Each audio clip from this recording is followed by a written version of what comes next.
You've been setting intentions every morning for months, and most of them dissolve by noon. The words feel right when you say them. The feeling behind them fades like smoke. By the end of this, you'll understand why silence, used in specific, deliberate intervals, is the missing element that turns vague wanting into a signal so clear the universe can actually respond to it.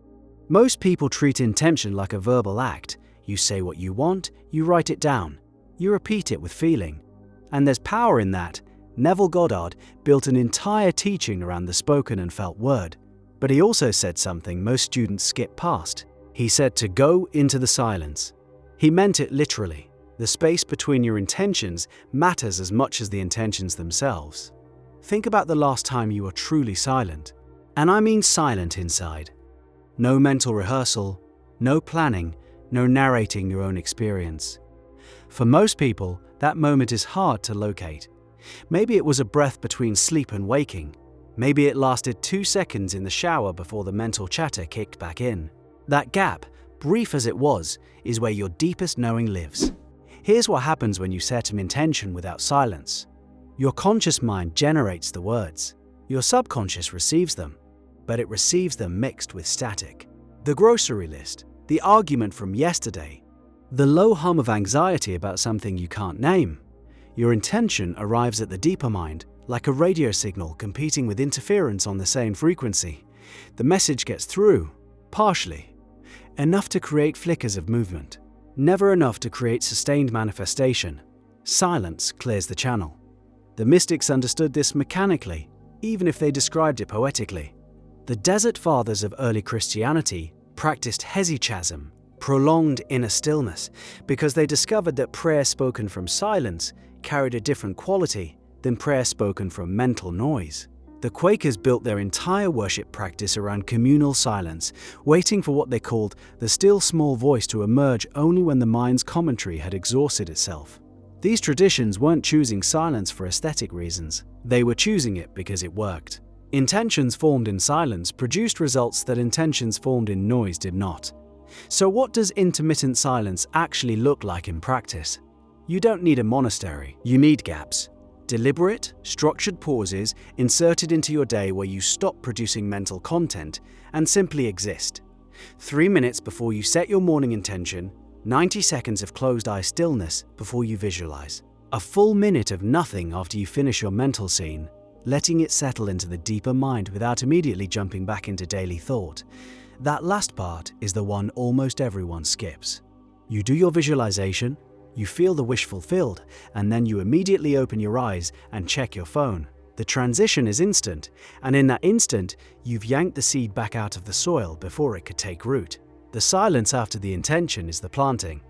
Everything before it was just holding the seed. Rumi wrote about this with surgical precision. Silence is the language of God. All else is poor translation. He was pointing to something specific, that the content of your spoken or thought intention is always a reduction of something larger. The full intention, the one your soul is actually holding, exists in a frequency that words can only approximate it. When you enter silence, you stop approximating. You let the full signal exist without trying to compress it into language. Consider what this means for your practice.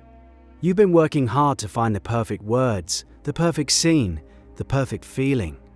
And all of that matters. But you've been doing it in a noisy room. The precision of your words is less important than the clarity of the field you speak them into. A simple intention delivered into deep silence penetrates further than an elaborate visualization performed against a background of mental chatter. There's a counter-argument worth addressing. Some people feel that silence makes them anxious. They sit down, close their eyes, and the noise gets louder. The thoughts multiply, the discomfort builds. And they conclude that silence is counterproductive for them, that they're better off staying in motion, using affirmations and active techniques to keep the momentum going. That anxiety is the point. The discomfort you feel in silence is the sound of your resistance becoming audible. In noise, it hides. In motion, you outrun it. In silence, you finally hear it, and hearing it is the first step toward dissolving it. The resistance you feel sitting still is the exact material standing between you and clear intention. Every second you stay in that discomfort, the signal-to-noise ratio improves. The Kabbalistic tradition teaches that creation itself began with Tzimtzum, a divine contraction, a withdrawal, a silence. God pulled back to create space for the world to exist. Your intentions follow the same architecture. You must contract before you can create. You must withdraw your mental activity before a new reality can form in the space you've opened.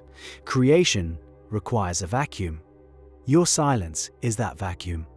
Try this tonight. Before sleep, the most potent time for impression, as Neville taught repeatedly, sit on the edge of your bed and close your eyes. Set a timer for 3 minutes. During those 3 minutes, do nothing. Think nothing. When thoughts arise, let them pass without engaging. You'll fail at this. Thoughts will grab you and carry you for 30 seconds before you notice. That's fine.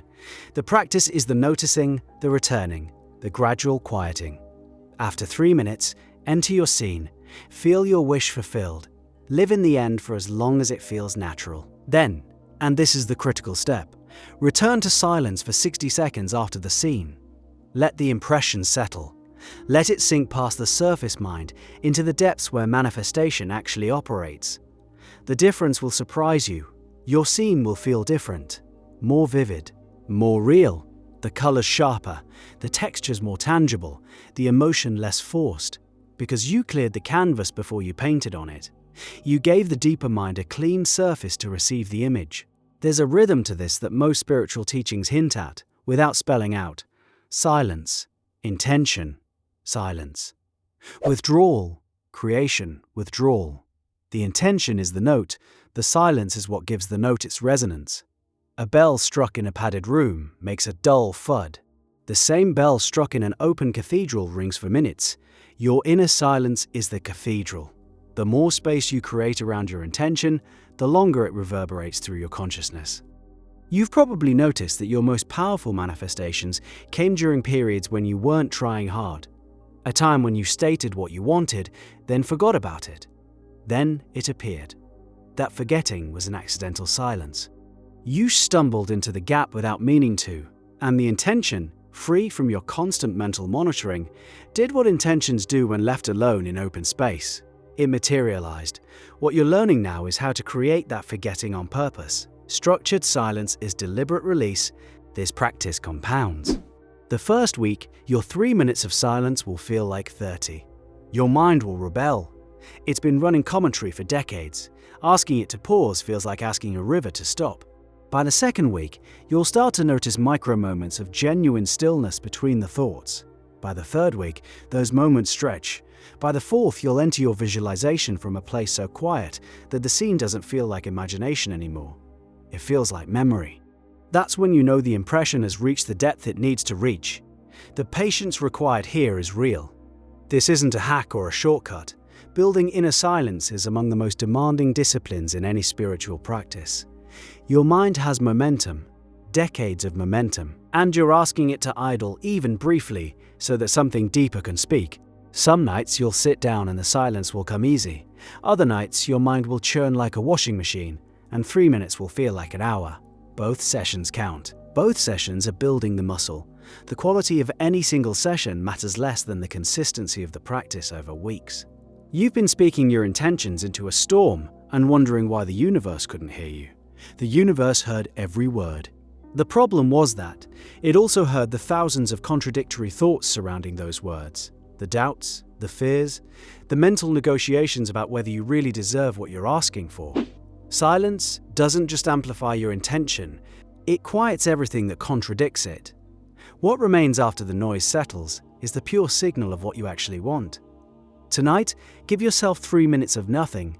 Before you give yourself everything, the space between your thoughts is where your next reality is already taking shape.